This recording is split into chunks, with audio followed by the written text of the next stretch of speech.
If you are in your 20s, 30s, or 40s, and you have heard the term financial independence, you have probably also heard this: it is too late, or you should have started years ago. Let me stop you right there. Financial independence is not about hitting a magic number by 30. It is about building a system where your money works for you, not the other way around. And no matter which decade you are in, you can absolutely start today. Here is exactly where to begin. Today, we are breaking down financial independence by decade. Because let us be real, the strategies you use at 22 are completely different from what you would do at 35 or 43. But the core principles, they stay exactly the same. By the end of this video, you will know your exact starting point, the biggest trap to avoid right now, and the first 3 steps to take this week. If you are in your 20s, congratulations. Time is your absolute biggest advantage. You do not need a massive income to start. You just need consistency.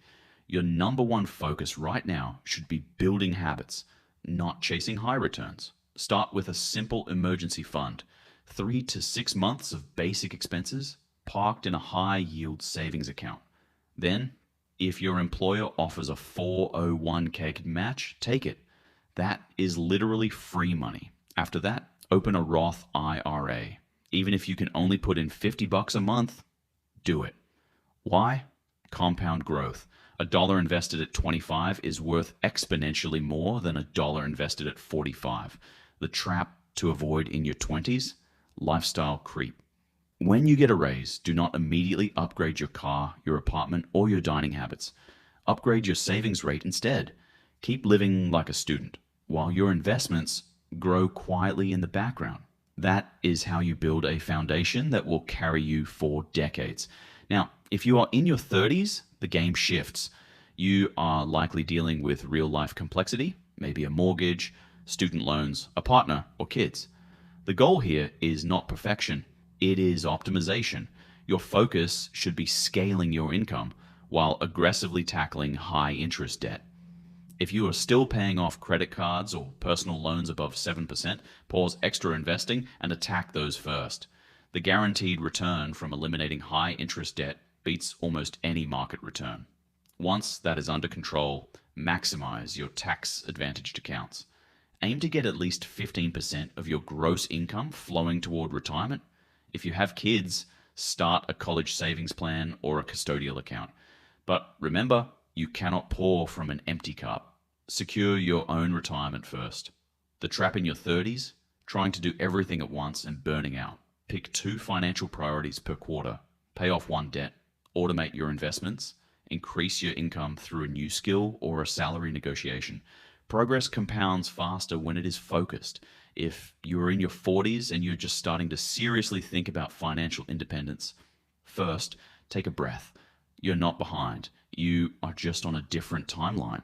This decade is about catch-up, consolidation, and clarity.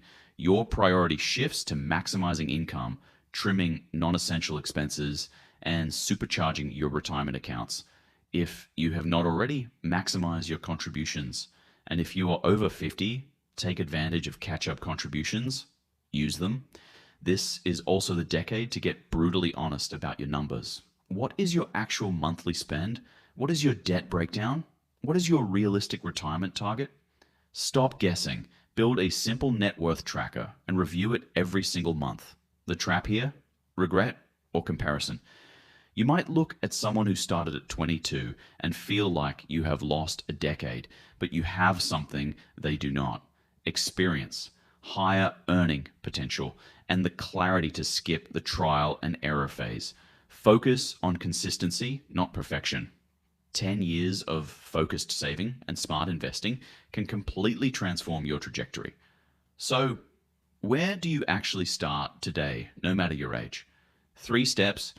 1. Track your cash flow for 30 days. Not guess, not remember. Actually write it down. You cannot fix what you do not measure. 2. Automate one thing, whether it is $50 to savings, $100 to your retirement account, or your minimum debt payments. Set it to auto pay. Remove the willpower factor. 3. Increase your margin. Financial independence is not built on a budget alone. It is built on the gap between your income and your expenses. Either earn more, spend less, or ideally do both. That gap is your wealth building engine.